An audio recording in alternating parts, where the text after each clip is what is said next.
बैठल रोवेली गुजरिया हो, चुनरिया में डाल गई।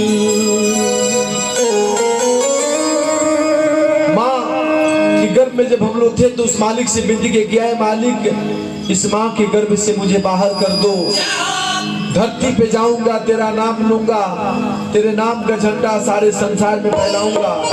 लेकिन यहाँ आकर के संसार के विषय बसाव में फंस करके और उस मालिक को भूल जाते हैं। कभी का भाव है, कबीर साहब ने बड़ा सुंदर लिखा कि क्या हिसाब देकर जा करके वहां मालिक से जब हिसाब मांगेगा कि मैंने तो तुम्हें इतना सुंदर बना करके धरती पे भेजा, दुनिया में भेजा, और तूने क्या किया? ये शरीर आपको मकान बनाने के लिए मिला है, ये शरीर आपको दुकान बनाने के लिए मिला है, ये शरीर सिर्फ झूठ साज बोलने के लिए मिला है, ये शरीर मिला है कि भगवान का भजन करके अपने जीवन का कल्याण कर लो। लेकिन हमने के हीरा छोड़ कर हमने खीरा के चक्कर में पड़ल बनी सब। इससे कबीर साहब ने कहा कि बैठल रोवेली गुजरिया हो, चुनरिया में डाल गई। कैसे जाई पिया के नगरिया हो, कैसे जाई पिया के नगरिया हो, चुनरिया में डाल गई। बैठल रोवेली गुजरिया हो, चुनरिया में डाल गई।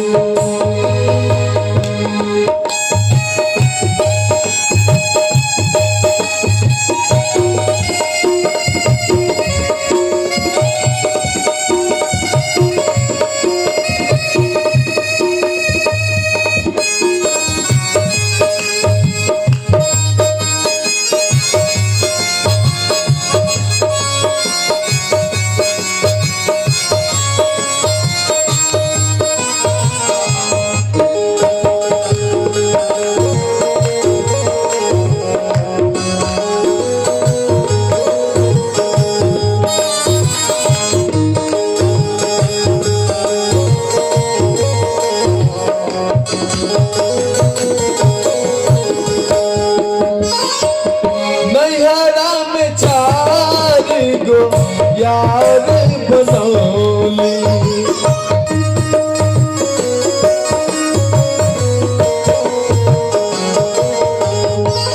नैयारा में चार गो यार बनौली, दिन रात उनाई से नैना लड़ौली। उनके सुतौली हमसे जरिया हो, सुतौली हमसे जरिया हो, चुनरिया में डाल गई। कैसे जाई पिया के नगरिया हो, कैसे जाई पिया के नगरिया हो, चुनरिया में डाल गई। बैठल